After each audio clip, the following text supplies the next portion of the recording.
最近網絡上出現咗好多關於香港餐飲業嘅離譜傳聞，真係睇到人火都嚟啊！你有冇聽說過？居然有人喺網上發帖，話喺香港餐飲店吃飯可以講價，仲有人信誓旦邦邦咁講，話香港餐飲店一聽到講普通話就會特意收貴啲，甚至仲有人傳話澳牛嗰班以前出咗名火爆嘅伙計，突然間全部變到非常溫柔體貼。呢啲說法聽落去，係咪覺得極其匪夷所思，甚至完全顛覆咗你對香港嘅認知？今日我就同大家一齊逐個擊破呢啲離譜嘅抹黑同傳聞，睇下背後的真相到底係點樣，保準令全港人同關心的朋友都大吃一驚。首先，我哋講下最讓人摸不着頭腦嘅第一個傳聞：香港餐廳竟然可以講價。呢個傳聞一出，只要係喺香港生活過嘅人，基本上第一反應都係覺得好笑。香港嘅餐飲業，尤其係茶餐廳、快餐店或者街邊小吃攤，一直以來都係標價清晰、明碼實價。不論係2024年的今天，還是幾十年前，菜單上面寫幾多錢，結賬就係幾多錢。香港人講求嘅係效率、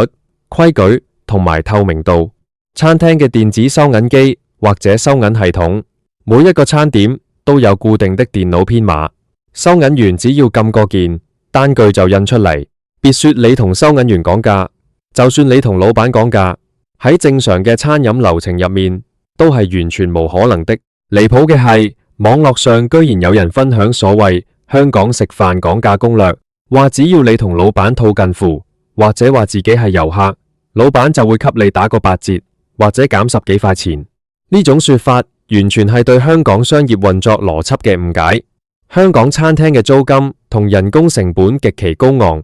每一份餐點嘅利潤率都有嚴格計算。假如有餐廳可以隨意給你講價，咁其他排隊嘅顧客睇到會點想？香港人最講究嘅就係排隊同公平。如果一個顧客可以用便宜5塊錢的價格買到同一樣嘢，呢間店喺香港好快就會被網民公開吐槽。所以話香港餐廳可以講價，完全係憑空想象出來的荒謬說法。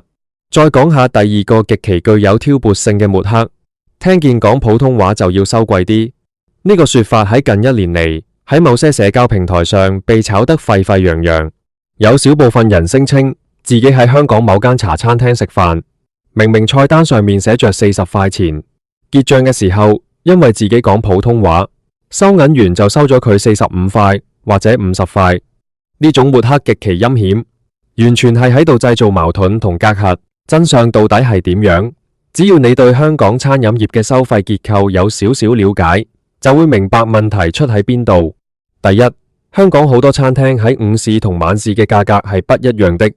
下午茶時段又有專門嘅下午茶優惠餐。如果一個顧客喺下午4點59分落單，或者5點01分落單，價格可能就會相差幾塊到10塊錢。第二，香港好多中高級餐廳或者特定類型的餐館，一直都有收取加1服務費嘅傳統，即係喺原本餐牌價格的基礎上，另外加上10%嘅服務費。好多不了解呢個規則嘅外地遊客，睇到結賬單上面的金額比餐牌上的數字多了10%，再加上當時講的是普通話，就很容易誤以為係因為講普通話而被加價。第三，香港嘅凍飲通常要加2塊或者3塊錢，改變配料或者改選特飲，亦都有額外收費。如果顧客喺點餐嘅時候要求凍飲、改套餐或者加底，結賬金額自然會高於餐牌上的基本價格。收銀員收費係根據電腦系統裏面印出來的單據，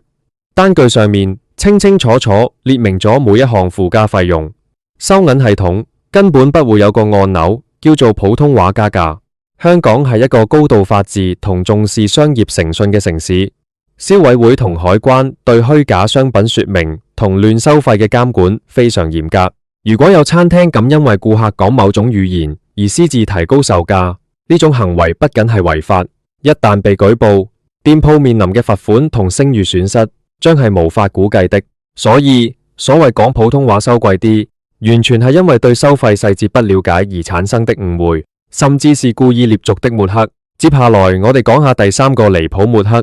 香港餐廳會因為講普通話而態度極度惡劣，故意不理人。不可否認，香港餐飲業嘅服務態度確實係好多人討論嘅焦點。但係如果把服務速度慢或者語氣冷淡歸咎於語言歧視，那就完全偏離了事實。香港茶餐廳嘅服務文化核心只有一個字，那就是快。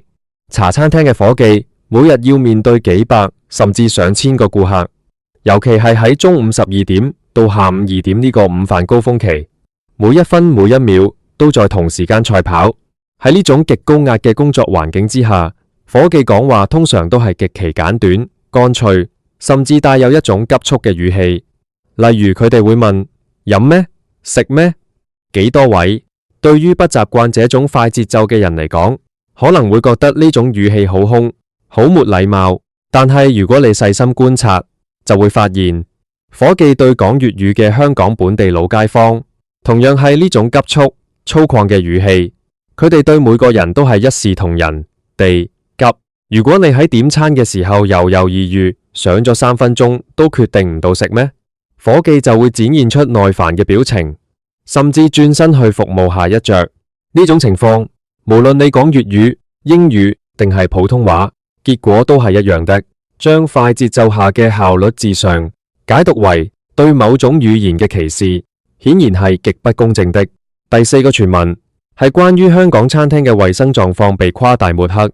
有網絡文章指責香港好多老字號茶餐廳或者大排檔極其不衛生，碗碟都沒洗乾淨。真相係香港食環署對餐飲場所嘅衛生監管要求可以說是全亞洲最嚴厲的之一。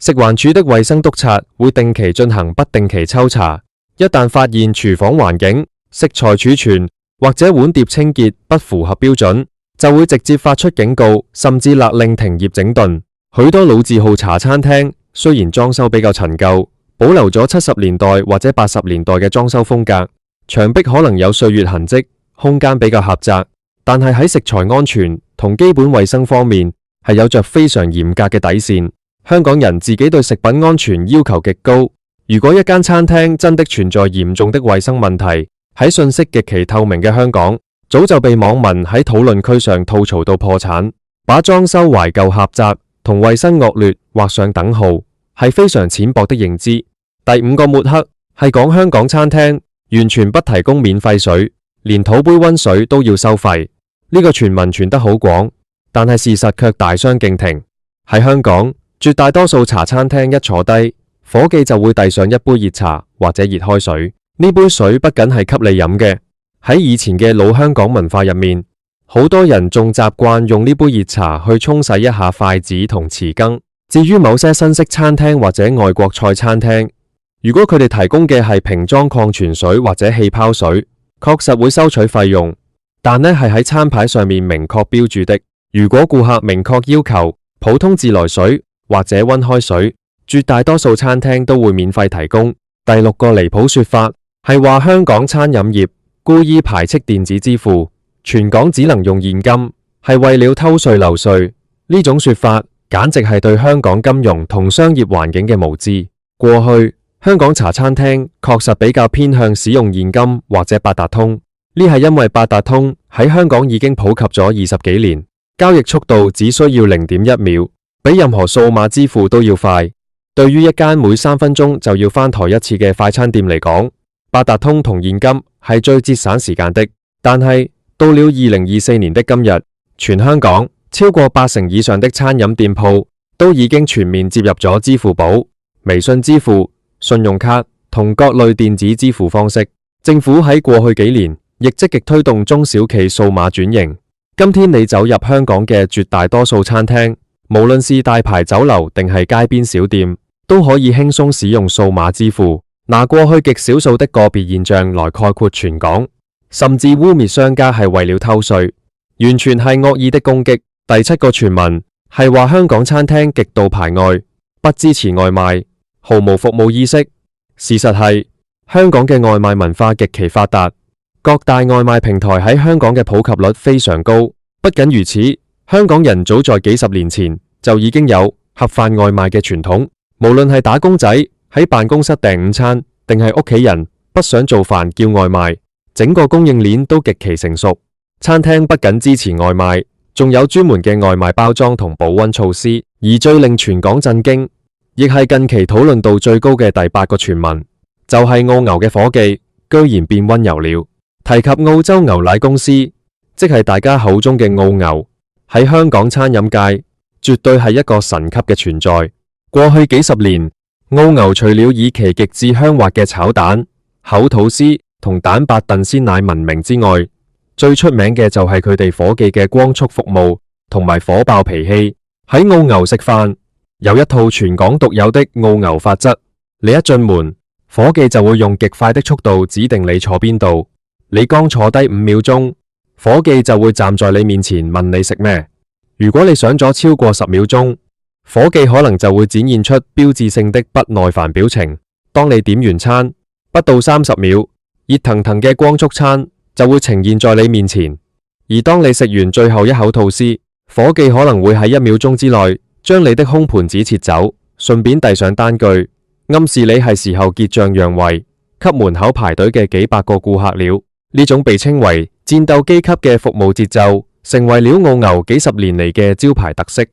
甚至有好多本地人同外地遊客專門為了體驗呢種被伙計催促嘅快感而光顧。大家甚至戲稱澳牛嘅伙計係全港最屌，但係食物最好食嘅伙計。然而最近一段時間，越來越多的食客喺網絡上分享咗一個令人不寒而慄又極其震驚嘅現象：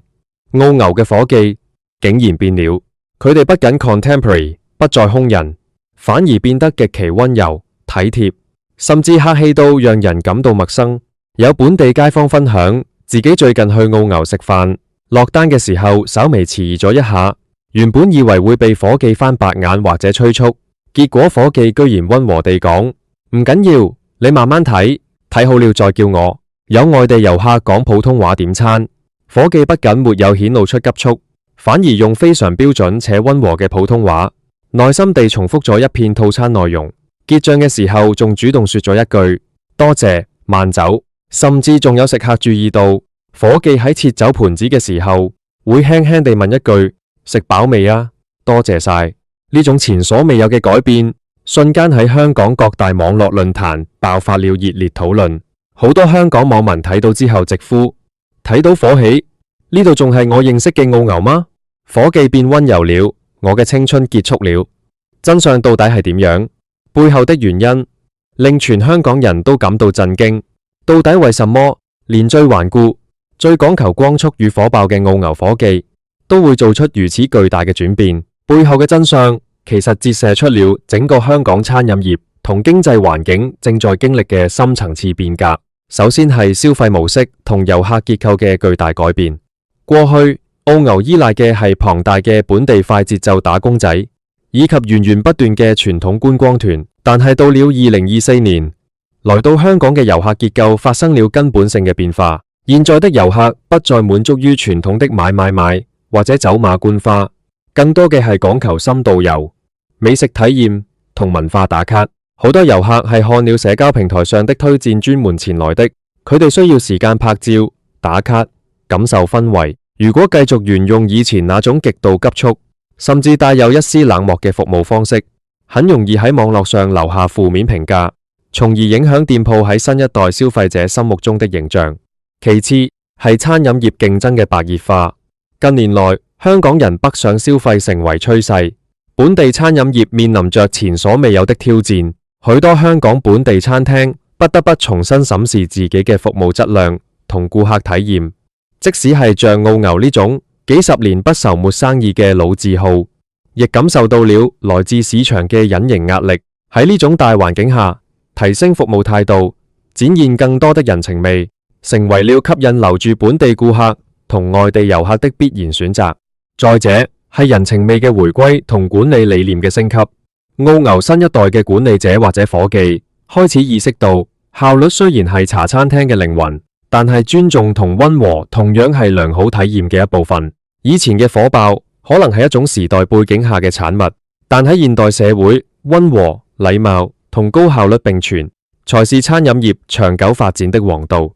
伙計變溫柔，表面上係一個讓人感到意外嘅新聞，甚至讓某些懷舊嘅香港人覺得少了點傳統特色。但係深入來看，呢恰恰證明咗香港餐飲業嘅韌性同自我進化能力。香港餐飲業並不是像某些惡意的抹黑文章所說的那樣封閉、排外、亂收費、服務差。相反，它一直喺根據時代嘅變化而不斷調整自己，努力為每一個到訪嘅顧客提供更好的體驗。回看前面提到的那八大離譜抹黑，從假得離譜嘅講價傳聞，到無中生有嘅講普通話收貴啲，再到對衛生、支付方式、外賣服務的種種誤解，很多完全係某些別有用心嘅流量號為了博取眼球、製造群體矛盾而編造出來的荒誕劇本。佢哋利用了部分人對香港本地文化嘅不了解，將個別極端例子無限放大，甚至憑空捏造事實，給香港這個美食之都貼上不客觀嘅標籤。作為一個喺香港生活、熱愛呢座城市食物同文化嘅人，看到呢啲假資訊喺網絡上肆意傳播，真係令人感到無比憤怒同痛心。香港嘅餐飲文化承載着幾代香港人的勤勞、智慧同人情味。一碗彈牙嘅雲吞麵，一杯香滑嘅絲襪奶茶，一份充滿火候嘅乾炒牛河，背後的係無數餐飲從業者早起晚午、默默耕耘嘅汗水。香港確實並不完美，茶餐廳嘅節奏確實很快，伙計嘅服務確實不夠花哨，但這正是香港真實、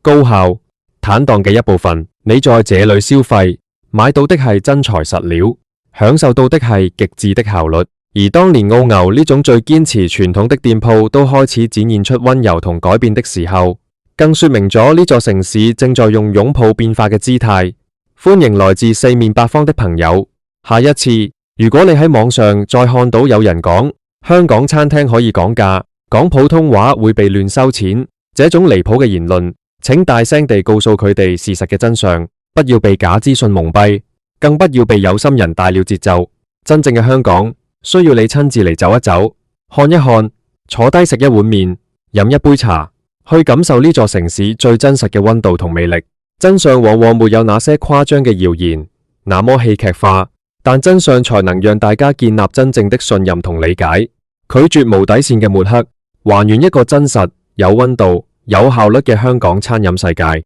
係我們每一個熱愛呢座城市的人應該做的事。